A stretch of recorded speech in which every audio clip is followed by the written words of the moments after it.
The Battle of Hannut was a Second World War battle fought during the Battle of Belgium, which took place between 12th and 14th May 1940 at Hannut in Belgium. It was the largest tank battle in the campaign. It was also the largest clash of tanks in armoured history at that time.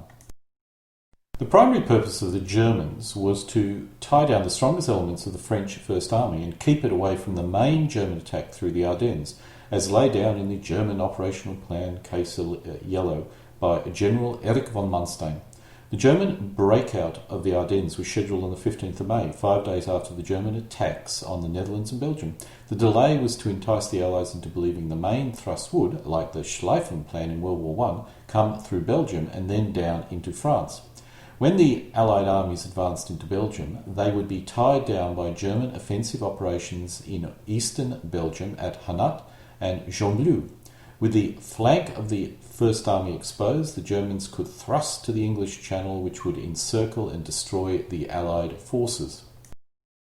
For the French, the plan in Belgium was to prepare for a prolonged defence at Gembloux, about 34 kilometres west of Hannut. The French sent 2 armoured divisions forward to conduct a delaying action against the German advance and to give the rest of the First Army time to dig in at Gembloux.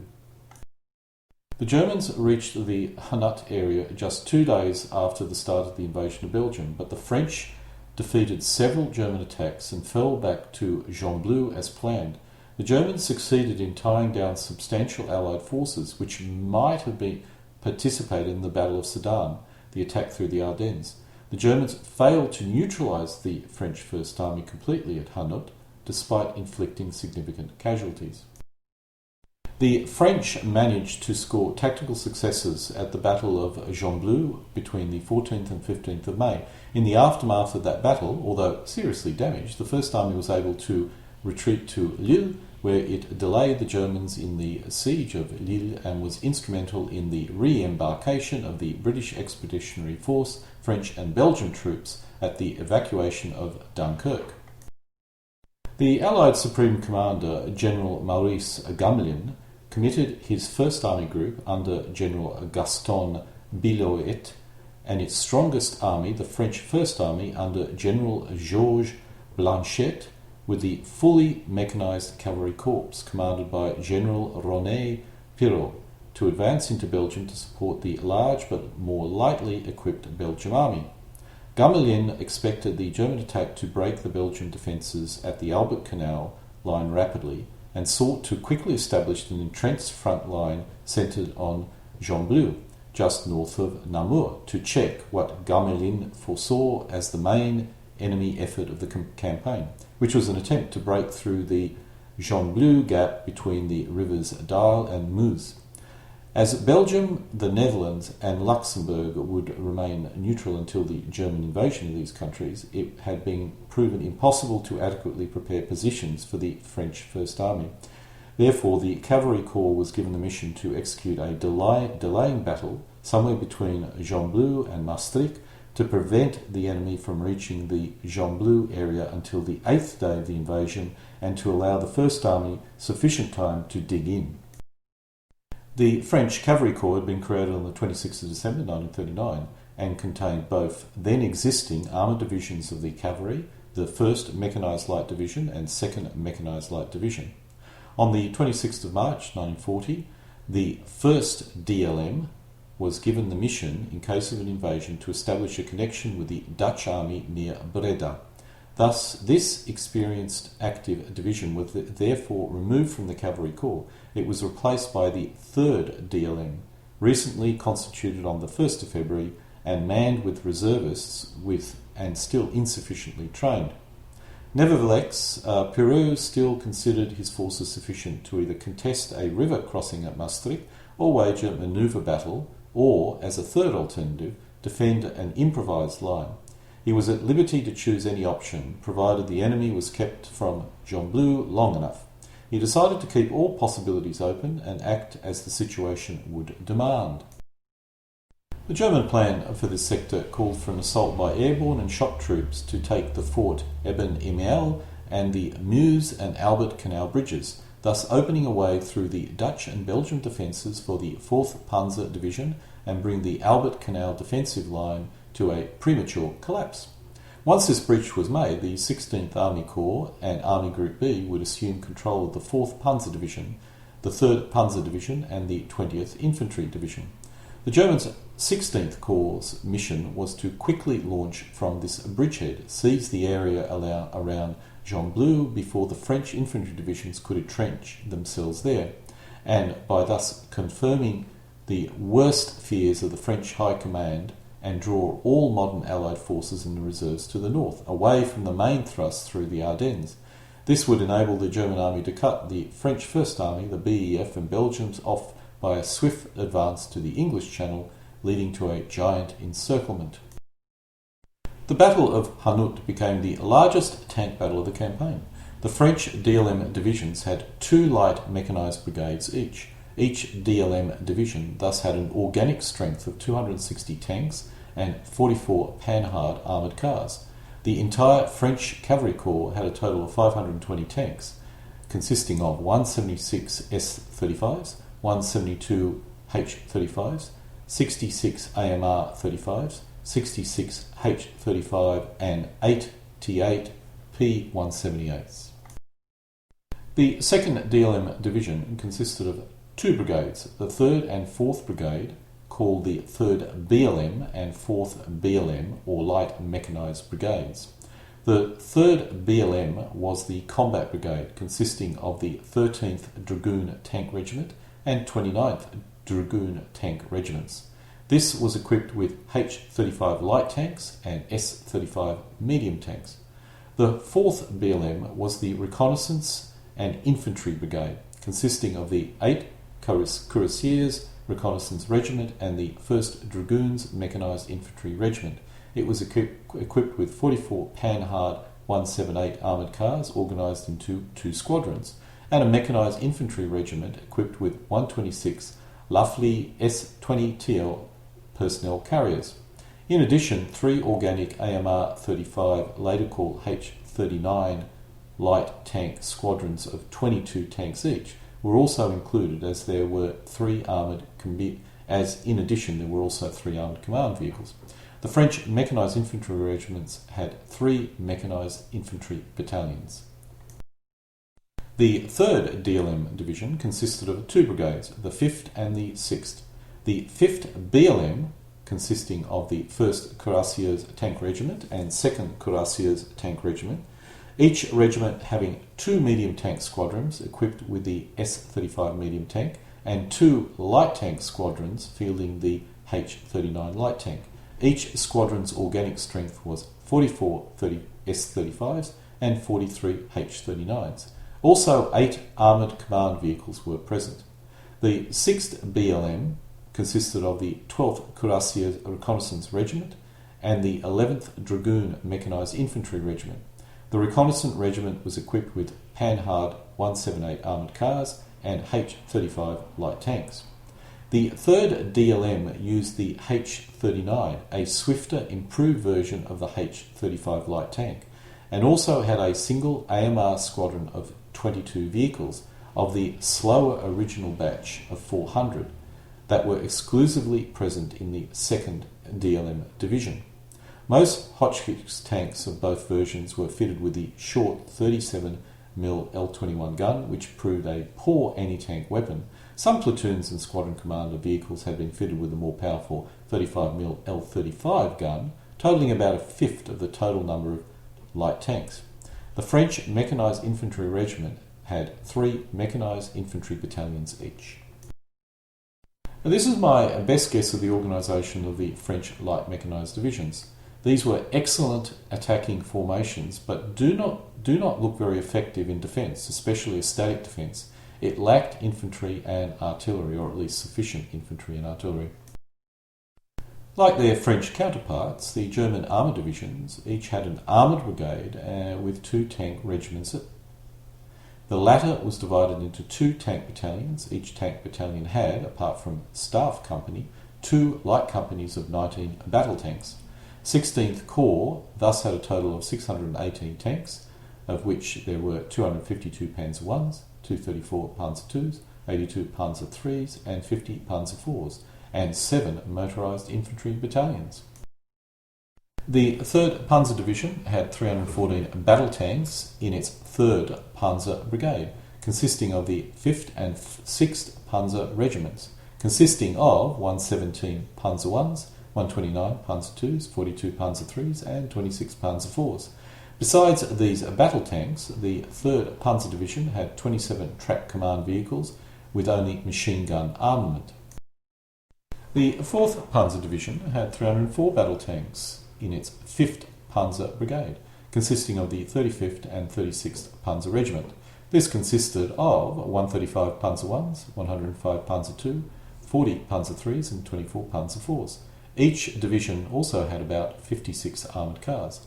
Most Panzer IIs of the 16th Army Corps had not yet been up-armoured to the new 30mm standard armour and were thus vulnerable to even the French 37 L21 gun.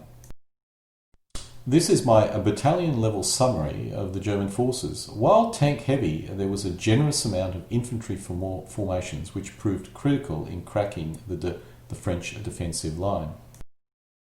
One issue the French had were the French units were only lightly equipped with anti-tank guns.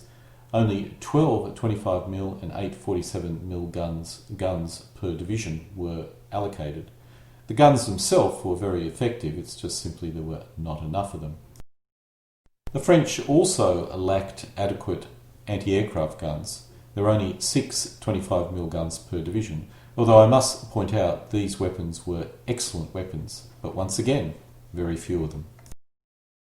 While artillery was certainly one of the French strength areas, the French DLM divisions did not possess a large amount of artillery. Each DLM division had 36 pieces against, for example, 68 in the German panzer divisions, although I must admit quite a few of them were the infantry guns and probably not classed as field guns. Apart from the first day, the French possessed minimal assets during the battle, deploying about 680 bombers and a similar number of fighters on the first day only, after which only scout and reconnaissance aircraft were being used by the French. The Germans used 85 fighters on the first day alone, and at various times up to several hundred dive bombers. Bleuette suggested to Perwez that he should move his armour further east to support the Belgian army, but Perwez, unimpressed by the Belgian defences and fearing to concentrate his forces in the open beneath a dominant German air force, preferred to deploy his dragoons and supporting arms further back in a strong defensive position with his tanks behind them to counterattack enemy penetration. Bleuette accepted this decision and, impressed by the need for haste, added that the First Army Group would advance by day as well as by night despite the threat of the German Air Force in order to reach Gembloux quickly. Thus, Perwez needed to stall the panzers only until the dawn of the 14th of May. At 11 a.m. on the 11th of May, Bleuette diverted most of the French 23rd Fighter Group to cover the advance of the First Army and its neighbouring units. After more fighters had been removed for bomber escort missions, few fighters were left to cover the cavalry. The Allied bombers concentrated on retarding the dangerous advance of the 16th Corps panzers.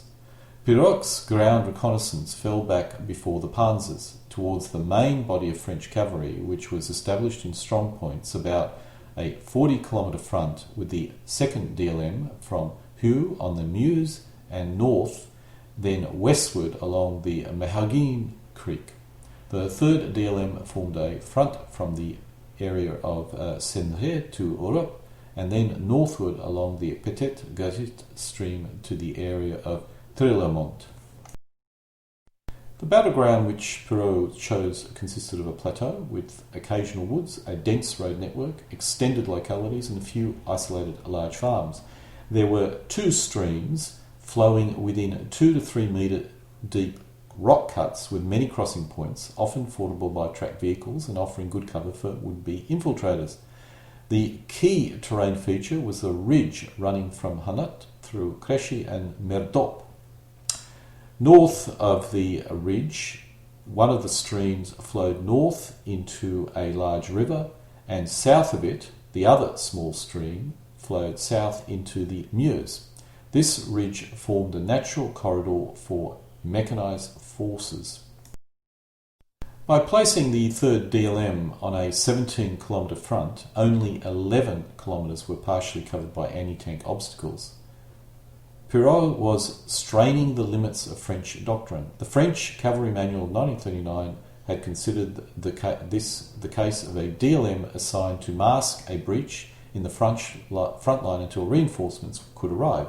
In such a case, the manual ruled the command would be decentralised. The division should place a combined armed force on each flank of possible penetration. Then the commander would move his artillery and his reserves to maintain a continuous line of fire.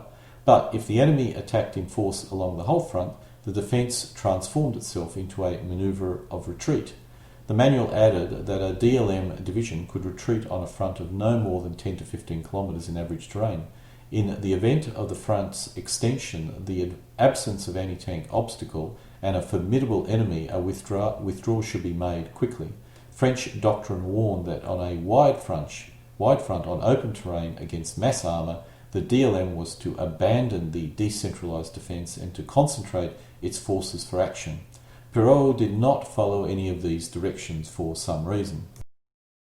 While there were certain issues with the French deployment, I didn't consider them to be particularly major, and actually following the manual, as described a moment ago, may not have actually improved the situation very much at all, and probably wouldn't have achieved the strategic objectives. So I'm not quite sure why the commander was criticised so much for not following the Cavalry Corps manual.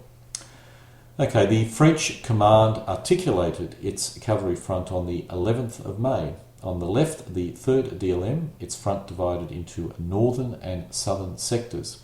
The northern sector had, from the north to south, the 12th Cuirassiers in touch with the British and Belgian cavalry to its north. Then as we move south, there were 2 battalions of the 11th Dragoon Regiments, the 3rd Battalion holding 6 kilometres along one of the streams, with 21 Hotchkiss tanks plus another such squadron from the 1st Cuirassier Battalion, and supported by 21 75mm guns from the Cavalry Corps Reserve, and the 2nd Battalion holding a further 5 kilometres along the same stream southward to Orbe, similarly with its own Hotchkiss tanks plus another squadron from the 1st Cuirassiers, and supported by, yet again, more 75mm guns from the 76th Artillery Brigade, in this case 12 guns. Behind this defensive line of 2 battalions, there were 1 squadron of S-35 tanks from the 1st Cuirassiers. As we continued to move south, General de Lafont commanded the 5-kilometre southern sector of the division, astride the dangerously open terrain facing Hannut. Lafont had the 1st Battalion of the 11th Dragoons in strong points at several small towns, with their Hotchkiss squadrons plus an additional Hotchkiss squadron in 2 of those strong points. These came from the 2nd Cuirassiers, and once again the whole front line was supported by 21 75mm guns and 12 105 guns from the 76th Artillery Brigade. Artillery support was extremely strong in this sector, and tank support reasonably good as well, but it was a very thin line. Behind this comparatively thin line, there was 1 S-35 squadron of the 1st Cuirassiers in reserve, and 2 additional squadrons from the 2nd Cuirassiers slightly south of this. This formed the sector reserves and would be available to counterattack if the Germans had managed to penetrate any of these defensive positions. As we move south of this position, the 2nd DLM took up the position of defence. It basically defended 1 stream all the way down to the Meuse River. On the 12th of May, the 4th Panzer Division raced to seize their first objective, Hannut, reaching the area that morning. General Hauptner ordered the 3rd and 4th Panzer Divisions to concentrate on and secure Hannut, to secure the 6th Army's flank. Noting his lack of fuel and his division's artillery and infantry support that had not yet caught up with the armour, which made an immediate assault on Hannut risky, Major General Esteve of the 4th Panzer Division requested an airdrop of fuel. Concluding that it was only facing one French battalion, he engaged the French defences. On the morning of the 12th, the 4th Panzer Division made contact with a French armoured force of about 25 tanks. The 4th Panzer Division destroyed 7 of the French tanks for no losses. Allied air units also concentrated on the 4th Panzer's advance. The RAF sent over 38 bombers, losing 22. The French made up 2 large bombing attacks, one including 80 of its reasonably modern Bergettes, 693 bombers, on their maiden mission, and lost 8 as a result. The 85 Messerschmitt 109 of Fighter Wing 27 flew 340 sorties that day, claiming 26 Allied aircraft for the loss of 4 fighters. German anti-aircraft artillery claimed another 25 Allied bombers. But that afternoon, General Georges suddenly ordered air priority away from the Belgian plane to the threatened sector of his front further south in the Sedan area. Perwez's cavalry formation now had little air cover. Steve's 35th Panzer Regiment advanced towards Hannut and ran into fierce resistance. The French armour was deployed undercover and during the battle counterattacked several times. The French forces then yielded Hannut without any further fighting. German forces attempted to outflank the town, unaware of the French retreat. Some 50 light panzers ran into the French strong point at Prioux. French defences equipped with 21 Hotchkiss tanks of the 2nd Cuirassiers, supported by parts of the 76th Artillery Regiment, plus 5 from the nearby 2nd DLM. Firing from prepared positions, German medium tanks attempted to pin down the French while the light tanks moved around the French position. The main French forces retreated to Merdop. The encircled 2nd Cuirassiers were freed by an armoured counterattack from the 2nd DLM. Solmo's 35 S-35 tanks breached the German line and the French units broke out, suffering heavy losses in the process. The right flank of the 4th Panzer Division was now dangerously exposed. Rushing from the German staging area, some 11 kilometres to the northeast of Hannut, the 3rd Panzer Division moved up to cover this new threat. At 16:30, German 6th Army requested air reconnaissance. The German Air Force reported the French armour at Orp and motorised units at Gembloux. The commander of the German 6th Army ordered Hoepner to send the 16th Corps towards Gembloux to prevent the French from organising a defence, but Hoepner continued to worry about his stretched supply line and especially his exposed flank. The German solution was to build an advance guard of 1 Panzer battalion and 1 rifle battalion supported by 2 artillery groups to push towards Perwez, 18 kilometres southwest of Hannut. The force advanced under heavy air and artillery cover against the French strongpoint at Thyssenes and simply ignored the French counterattack in its rear. The streets of Thyssenes was heavily barricaded and French artillery and other fire met the attack, stopping the tank company on point. The remainder of the German force flanked the French position to a right, although poor visibility hampered the movement. The Guard finally reached the western edge of the town, only to be met by strong artillery fire from the neighbouring French strongpoint at Wansin, which continued to increase. The force was ordered to regroup its tanks and riflemen and to secure a perimeter, but before this could be done, French S-35 tanks counterattacked, knocking out the Panzer Regiment commanding tank. After hard fighting, both French and German tanks pulled back into the darkness, stumbling into each other on occasion. The French retreated to Merdop and the Panzers to the Hannut area. Sever spoke to Hoepner, telling him he was certain 2 French mechanised divisions were before him, one to his front and one behind the river to his left.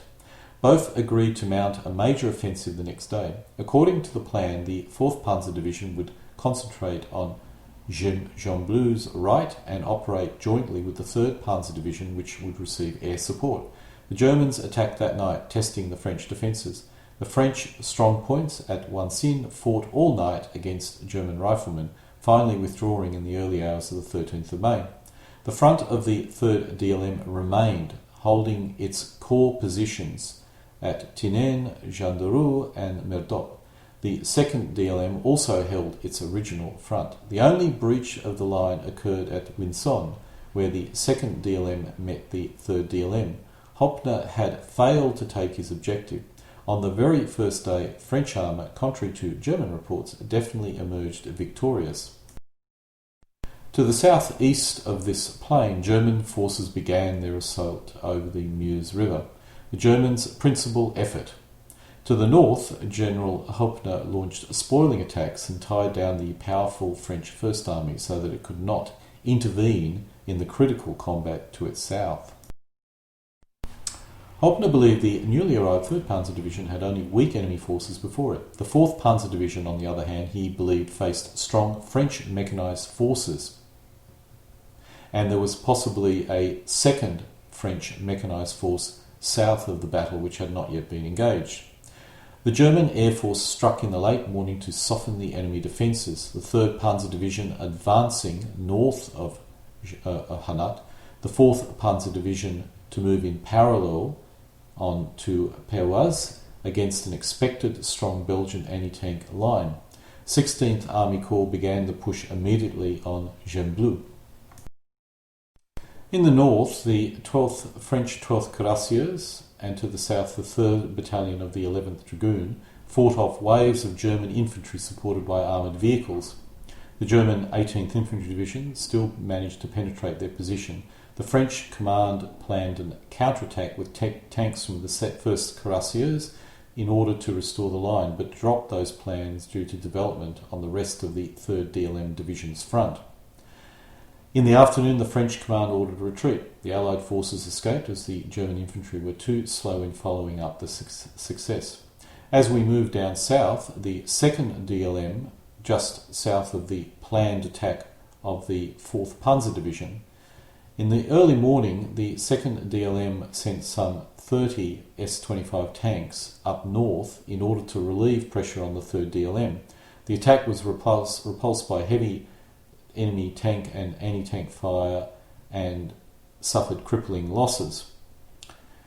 The commander of the 2nd DLM signalled heavy enemy infiltrations and attack by armoured cars over the river it was defending, just north of Hue, attacks which threatened to cut off a large Belgian garrison in Hue. The French decided to divert his tank reserves to try and relieve this situation further south and off this map.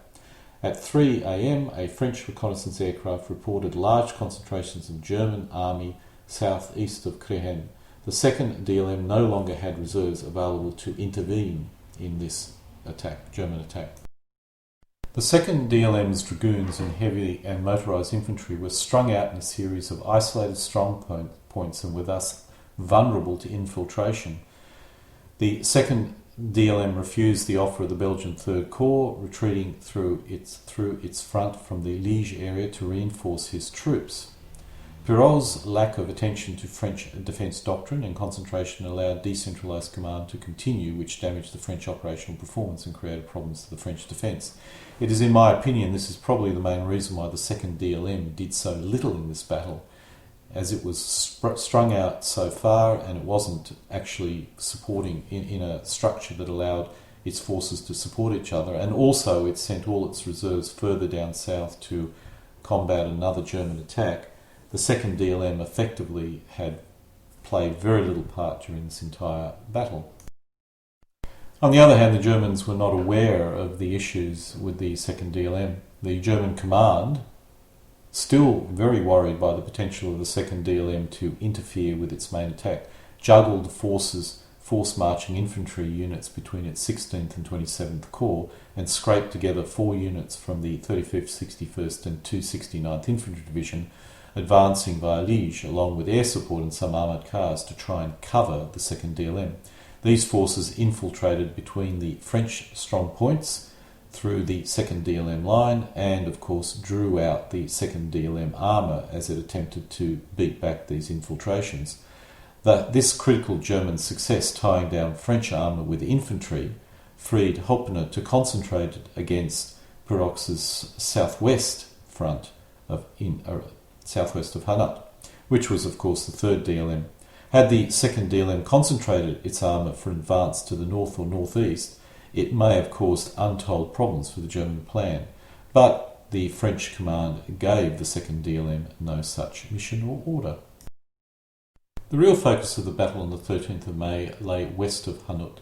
An order arrived from the 6th Army to Hoppner, not only to break through to Gembloux, but to pursue the enemy west of that position. Hoppner concentrated all of his Corps Panzer and Rifle battalions, including about 560 operational tanks, aided on his right by the 18th Infantry Division of the 4th Corps, on a front of some 12 kilometres. The 3rd Panzer Division on the north and the 4th Panzer Division in the south. The 3rd Panzer Brigade of the 3rd Panzer Division moved out around about 11:30, with its 5th Panzer Regiment on the right and the 6th on the left. The brigade commander moved forward with the 5th Regiment. By noon, the tanks were in action in the barricaded and mined towns along the French line along a stream. About 90 minutes of heavy fighting, both Panzer regiments succeeded in pushing elements of the French defenders over the stream, the 5th before Marlins, the 6th at Orb. The German command ordered most of the 6th Regiment to turn south, where the terrain was more favourable and then to tanks, and they could aid the 4th Panzer Division. Operating on the east and west banks of the stream, which they had just crossed, the 6th Regiment ran into French armour in the Orb area and was then attacked by further French armour. The German battalions combined to defeat this attack. The 5th and 6th Panzer Brigade of the 3rd Panzer Division faced an attack by the 1st Cuirassiers. From 300 hours to 34800 hours, the 3rd Panzer Brigade issued repeated urgent calls for anti-tank units and air support to deal with French tanks. The 2nd Battalion, 5th Panzer Regiment in the north, suddenly found itself attacked in the flank and rear by superior French armoured forces. The 3rd Panzer Brigade War Diary recorded this 15-minute period during which the 2nd Battalion stood alone. The 1st Battalion, 5th Panzer Regiment, seeing victory on the left, sent the 1st Battalion back to its right, bringing the fight to a successful conclusion by 400 hours. That morning, the strong points of the 2nd Battalion, 11th Dragoons, suffered serious losses to air and artillery bombardment, while German motorcyclists, followed by armoured cars, searched for infiltration and crossing points. From about 11:30, the 3rd DLM signalled some 80 panzers in the north and 100 in the south. The Dragoons defended their strong points, supported by their organic light tank squadron, but their resistance began to crumble at around about 13:30 hours, as German numbers and lack of munitions told. The commander of the northern sector of the 3rd DLM front ordered a retreat. As the remaining Dragoons withdrew, their Hotchkiss H-35 tanks, together with 2 Hotchkiss squadrons from the 1st Cuirassiers, counterattacked. The French pushed the German armour back to the stream. Losses were about even, the French claiming 6 panzers for the loss of 4. The 1st Cuirassiers dispatched 36 S-35 medium tanks to halt the German armour advancing from Orb to the west. German armoured forces then surprised the French as they attacked. An equal number of panzers attacked from cover, defeating the French attack. The offensive was the principal effort of the 3rd DLM to check the 3rd Panzer Division. The 2nd DLM launched raids against the still vulnerable flanks of the 4th Panzer Division, and some small groups of French tanks broke through, but were quickly dealt with by the German 654th Anti-Tank Battalion attached to the 4th Panzer Division. Apart from these isolated and sporadic raids, the 2nd DLM did not make any further attempts to attack the 4th Panzer Division's flank. In the afternoon, the 4th Panzer Division began an assault on Merdop. As the French artillery opened fire and German artillery responded, the French pushed armour into the abandoned town and skillfully changed positions, making the panzers struggle to strike their targets. The German tanks decided to bypass the town around its left flank, but this exposed the German infantry, who were forced to give ground against encroaching French armour. The panzers quickly did a U-turn and engaged the French in the open. Initially the French held the advantage due to their superior armour and firepower, but Germans concentrated their armour on the vital points, and this began to tell. A small group of French infantry infiltrated, attacked from the rear, but German infantry crushed these attacks and any resistance. In the north, around Gendren, A bitter tank battle took place. The Panzers prevailed through numbers and reported 22 French S-35 tanks totally destroyed. The German forces secured the area and town. German forces reported taking 400 prisoners and capturing 4 to 5 tanks. After these reversals, the French began a general retreat westward. The Panzer divisions, no longer fearing attack on their flanks, advanced and engaged the remnants of the enemy in the evening. The 3rd Panzer Brigade reported a tally for the day of 54 French tanks knocked out, 36 by the 5th Panzer Regiment and 18 by the 3rd Panzer Regiment. Its own losses were listed as slight. The 6th Panzer Regiment reported a provisional loss total of only 2 tanks. The Germans suffered many more tanks disabled, but as the battlefield was secured, a great many were repaired. The remainder of the 3rd DLM retreated and formed up in a line behind the Belgium anti-tank obstacles. The next morning, the 2nd DLM fell back into a line south of Perwez. The German attack on Perwez came in the morning of the 14th of May. The 3rd Panzer Division was to engage the new Allied line near Gembloux, while the 4th Panzer Division was to break through its centre at Perwez. The German Corps ordered the attack to commence without infantry support, but they could not break through the French positions. The 4th Panzer Division engaged French armour, which resisted heavily in wooded areas around Perwez. After hard fighting, the French defences were destroyed with the help of German infantry. The French First Army had redistributed and spread its tank battalions behind the infantry. Spread out and unsupported, they were defeated by the concentration of numerically superior German combined arms teams. The 3rd Panzer Division was halted due to fierce resistance from the 2nd DLM. Bitter fighting resulted in the appearance of a large number of French tanks panicked the German command into thinking a major counterattack was developing, when in fact they were just rearguard actions.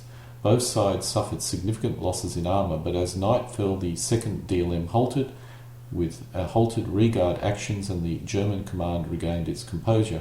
The Allied forces had gained themselves significant time to reorganise their forces and were able to respond to another major German attack on the 15th of May. The German Panzer III and IV were the only German tanks that could match the S-35 tank in battle. The S-35 tank was generally considered to be one of the most formidable tanks during the campaign in the West. German tactics proved superior. By using radio to coordinate manoeuvres, the Germans outwitted the French, who were limited to rigid static positioning as would occur during World War I. The French tanks could not communicate with such fluidity or rapidity. The French missed tactical and operational opportunities and were poorly coordinated. The German tanks also had more crew members, so the commander could concentrate on commanding tasks, but the French commander had to act as gunner and assistant gunner as well as commander. My attempt to determine the course and details of this battle was based on a number of unrelated sources, such as Wiki and a host of organisational sources on the web and in books I possess. I may well have misunderstood the various comments and placed the battles and thrusts in the wrong position. However, I feel confident I have accurately reflected the general flow of the battle, but the detail is certainly open to further analysis. My next objective is to convert this into something which can be played using figures in a micro-armour environment. From the moment the Germans contacted the French on the 12th of May to the French retreat on the 14th of May, the Germans advanced 10 kilometres against opposition. This represents an advance of about 3 to 4 kilometres per day. At a scale of 1 in 10,000, this represents an advance of 100 centimetres. The width of the battlefield, where the fighting occurred, was 20 kilometres, or 200 centimetres of frontage, at a scale of 1 in 10,000. This conflict involved 2 divisions, which would normally require a playing area of 6 feet wide by 4 feet deep. This represents a very large game, but the battle was divided into 2 main thrusts, the 3rd Panzer and 4th Panzer, so a player would typically pick the flank they wish to play and use a more standard 3 foot by 4 foot playing area. This is an example of a meeting engagement, which is normally very rare. Because the Germans were able to advance 10 kilometres, they would have had a host of other advantages, such as morale and air power, to give them the required advantage in order to advance against what seemed like a reasonably equal force. On the other hand, it should be noted the Germans did concentrate their two panzer divisions against a single French DLM and managed to soak off the other French DLM with infantry. So perhaps the Germans did achieve a 2-to-1 advantage even with the air and morale support. The other issue is that this was over 3 days, so the advantage would be no more than a 150% advantage. So when we factor in what I've just described, the advance does align with most micro-armour rules and most playtesting I've conducted. This actually would make an interesting scenario. However, it would be a very long game. The Germans basically advanced 30 centimetres per day, or 6 game turns on a scale of 1 in 10,000 using a set of rules such as LWRS or Bewegunskrieg. This is not a fast and free-flowing game, but is one which offers some interesting options. I'll first look at refighting this using a squad scale set of rules, where one element represents a vehicle or squad. In this case, the force being commanded was a battalion. This shows the main locations of the various engagements. However, these engagements typically range up to a regiment in size, if not more. There are many encounters which could be refought. However, at this scale, it's very difficult to obtain accurate force mixes. You would be better off playing a typical points-based game with the force mixes allowed by the divisions on the battlefield in this period. Apart from this, there is little point in trying to refight this battle at squad scale, apart from using the historical force mixes, because quite frankly a squad scale set of rules normally spans no more than 1 or 2 hours, and nothing really meaningful could occur in that period that would be related to this battle. Using a platoon scale set of rules, where a player can command a regiment, each of these markers could represent a game. If we're using Spearhead, we could reproduce a 4-hour conflict with ease, and as most of the regiments involved are known, we could arrive at a reasonably accurate force mix. However, this will not be refighting any reasonable proportion of the entire battle. Even at 4 hours, this represents a small fraction of the entire battle. The Germans even attacked at night in one incident, so the whole battle could represent up to 40 hours of combat, with no activity during the night except for the single German night attack. This is a borderline possibility, and I suspect falling back on a points-based system using historical force mixes is the best option. But you could recreate one of the approximate 40 engagements that I have identified that occurred during this entire battle. If we use a company scale set of rules, each player could command a full division. In this case, we could refight either of the 2 flanks, or if using a pair of players per side, a single game with each player commanding a division. This represents a real viable option, with most likely set of rules being LWRS, Bewegunskrieg, Panzer Corps, or the company scale version of Corps Commander. You could also consider refighting this using BBB WW2, which may be the best option. There are about 18 battalions on the French side and 17 battalions on the German side, so this would be a very large game. But using a team of 2 players on each side, this is a viable scenario. As the entire battle spanned 3 days, it would be a long game, but you should be able to play 2 days at least if you had an entire day to play. If you wanted to recreate the entire battle, I would suggest that you would need 2 days in order to do so, and 2 players per side. If we use a battalion scale set of rules, each player could command both divisions, and in this case we could refight the entire battle with 2 players. There are very few battalion scale set of rules available. There is a battalion scale version of the Corps Commander, which would be the best option. Mega Blitz, KISS and Divisional Commander are also an option. However, these have a very board game feel to them, so they may not suit many gamers. D-Day to Berlin would be a very good fit, but the equipment details for 1940 would be required. Finally, there is a regimental scale version of Bloody Big Battles World War II, which would be another option. This is a beta set of rules, but as long as players could agree when issues arise, this is a very good option, maybe actually probably the best option to initially try. But in summary, I feel the Corps Commander, or the battalion scale version of Corps Commander, which is called 5.Corps Commandeur, is the best option. The regimental scale version of Bloody Big Battle World War II would be possibly the second best option and probably give you a much quicker game. And finally, D-Day to Berlin would be a good option if you can create the necessary equipment list, and may actually be the most complete and polished version. This is the only scale which would allow 2 players to game the entire battle within a real day. Final thing I wish to cover is the maps which we will be using to create the playing area. I downloaded this from the wiki site, and while some of the details concerning the formations are clearly wrong, the map is rather good and could be used to create a playing area. The width is about 20 kilometres, so if using LWRS, the playing area would need to be 6 or 7 feet wide by a similar depth. If using the Battalion version of Corps Commander rules, which uses a scale of 1 in 30,000, the width is a maximum of 3 feet and a similar depth. The latter covers a much larger part of the battlefield. If you are using movement trays with the Battalion scale version of Corps Commander, the scale drops to 1 in 10,000, which means we're back to a large playing area. This completes my video on this subject. I will leave it up to an enthusiastic gamer to actually create a scenario from this battle, but I must admit it would be an interesting project, and I may consider doing this for my Battalion scale version of Corps Commander. I just need to assemble a French force, which I have been considering for a while. Denken Sie daran, immer und für Hill, Heimatland zu kämpfen.